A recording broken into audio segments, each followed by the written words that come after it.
So I just played the Silent Hill 2 remake and I have some thoughts. Like many fans, I was initially skeptical, but my main concern wasn't really about Bloober Team as I hadn't played any of their previous games. I was concerned about the details. One major red flag for me was when they released footage of the first Pyramid Head fight, which didn't end with the creature going underwater like in the original. Water is an important symbol in the game, so to me this suggested that while the remake might end up being good on a surface level, it would miss the nuances that make the original so fascinating. I didn't follow the discourse too closely, but the fact that I didn't see anybody raise concerns about this change made me question whether the remake would align with my vision of what Silent Hill 2 is all about. Because of that, I didn't really have any intentions of playing it, at least not at first. But then, the reviews started coming out saying the game was amazing. My curiosity got the better of me, and here we are. Spoilers from this point forward. But first, did you know I'm making a game? It's called Tyrant's Twilight. It's a mix between turn-based strategy and action combat. There's a link to its Steam page in the description below, where you can help me out and add it to your wishlist if you're interested. Now back to the video. I want to start by listing some of my favorite changes. First, I really like the game's level design. These are some very well realized locations. I feel like this is an important thing to get right because even back when consoles could barely render a few hundred polygons, Silent Hill was bringing their A game when populating their decrepit worlds. Silent Hill 2 Remake does the series justice in that regard. And it's not just how they look. The level design is exceptionally fluid in terms of progression. Areas are laid out logically in a way that minimizes backtracking. I have seen the argument that being a little less accommodating to the player would actually fit better in a game where the protagonist is meant to be lost and confused, and I agree with that sentiment, but I also can't deny these are some very enjoyable levels we got here. Whatever the team works on next, I hope they keep their level designers on board. Another thing I thought was quite good was the changes made to the three main endings. Leave has a cutscene where James goes after Laura before leaving together. That was something that was always implied in the original, but it's good to see it in the remake.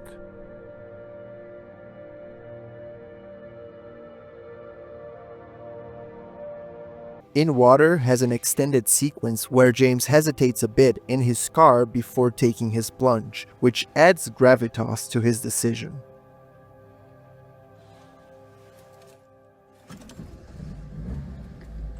And the Maria ending shows James going to find her in Heaven's Night instead of Rosewater Park. Given the added cutscene that hints at James' alcoholism, I like the symbolism this bar has of catering to his more destructive desires. Maria's placement here fits very well.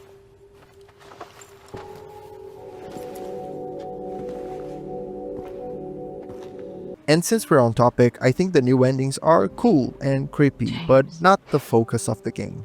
The three main endings are intrinsically tied to the themes of Silent Hill 2, and I'm glad they've been improved upon in the remake. I also really liked Luke Roberts as James. It's ridiculous. Couldn't possibly be true. The original performance by Guy Chihi was one of the most inconsistent things in the original. A few lines were great. You'd better do something about that cough. While many others were downright ridiculous. You're alive! It's true. I may have had some of those feelings. That's why I did it, honey. I just couldn't watch you suffer. Roberts manages to retain the dreamlike detachment of the original performance, but without any of the goofy nonsense. Maria! I thought that thing killed you. Are you hurt? I know some fans are attached to the original's cheesy delivery, but I for one wouldn't complain one bit if there was a patch where all of Chihi's lines were replaced by Roberts' performance whenever I replay the original. Laura is another character with an uncontested better performance. Then again, maybe you're not so bad. Just annoying.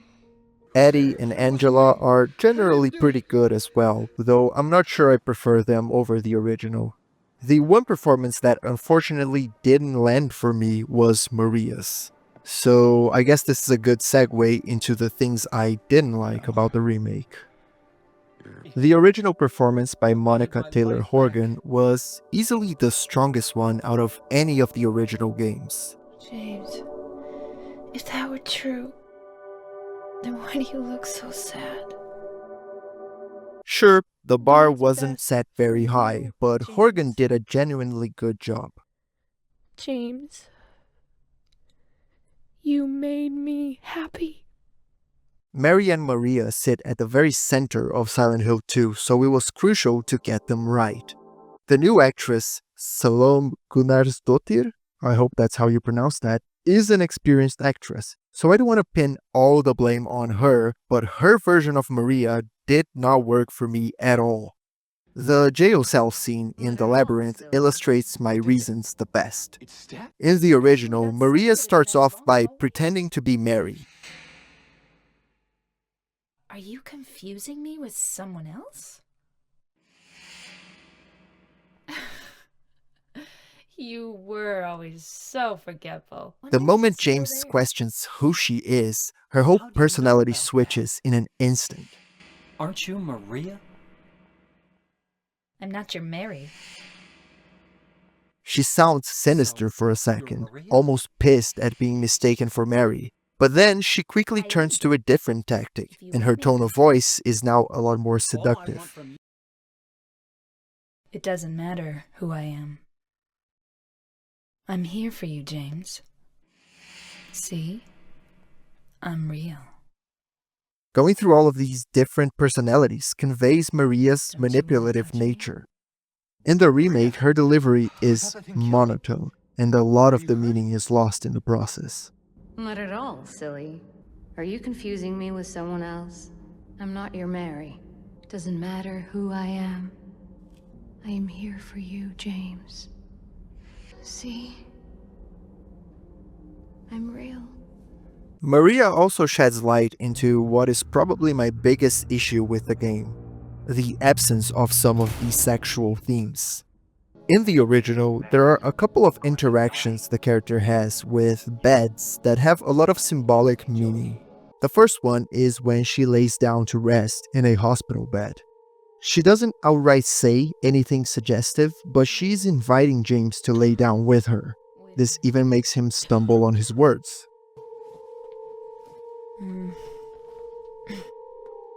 So comfy. I'm gonna go look for her. For Laura. I'll be You back as could soon as read I this can. scene as a man tempted by another woman, and suddenly he remembers he's married and that he should be looking for his wife. But that wouldn't make much sense, so he corrects himself, saying he'll look for Laura. For the remake, they kept most of the lines intact, but the subtext just isn't there anymore.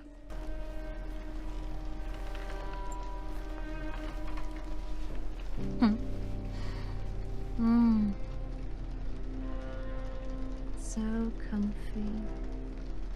I'm gonna go look for Laura. I'll be back as soon as I can. The next scene is the one in the jail cell again. After Maria invites James for a fun time if he can find his way to her, she sits on the bed to wait for him. In the remake, she just sits in her chair humming a melody from the OST. This symbolic gesture from the original was reduced to an attempt at a creepy Easter egg. A massive downgrade, if you ask me. The lack of sexual themes is also evident in the first Pyramid Head cutscene. Without the context of the original, it's impossible to tell what it's doing to the mannequins here. This also happens in the first boss fight. In the original, we stumble upon the creatures smothering a lying figure while moaning in a really unsettling way.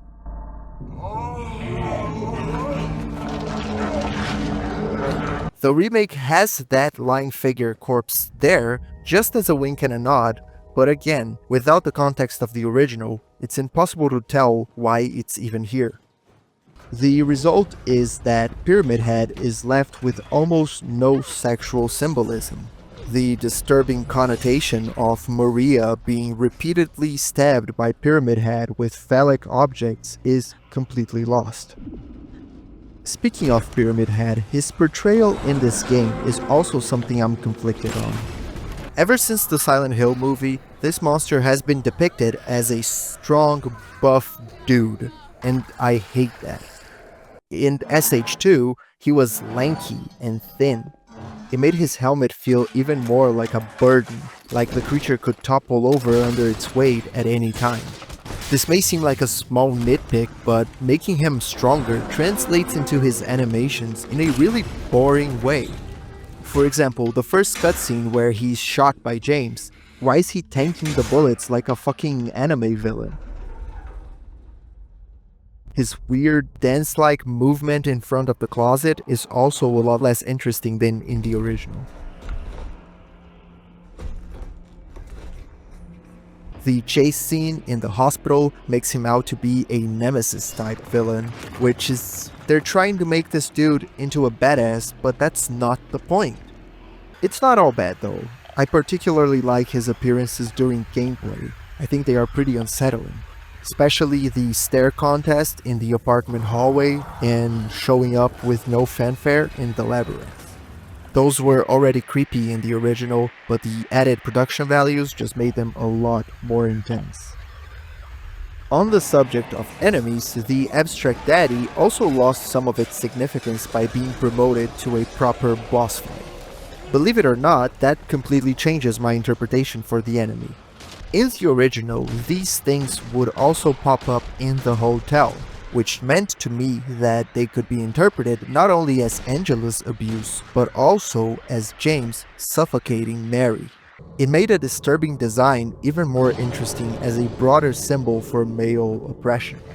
The remake kind of invalidates this interpretation. They did add some greater symbolism to the level design, with Angela's closet hideout and the mundane apartment walls revealing a twisted world underneath. It's not like there's not some good stuff here, but I'm sad the monster itself became a little less interesting in the process.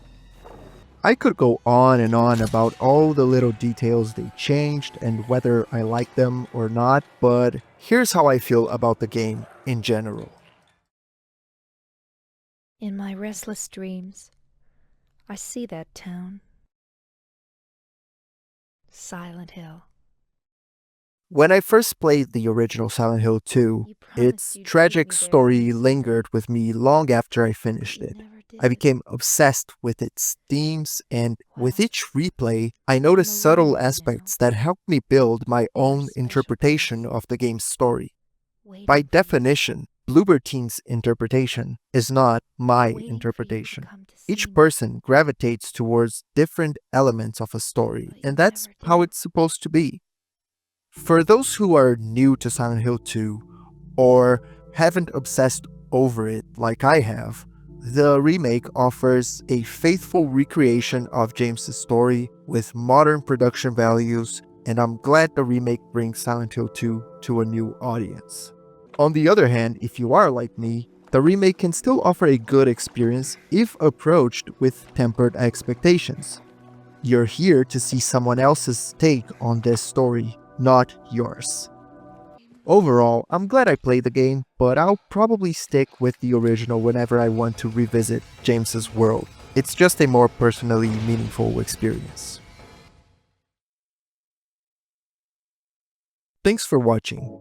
You can check out this video for my full thoughts on the original game if you're interested. And don't forget to check out Tyrant's Twilight on Steam. It would really help out. Catch you all later. Bye.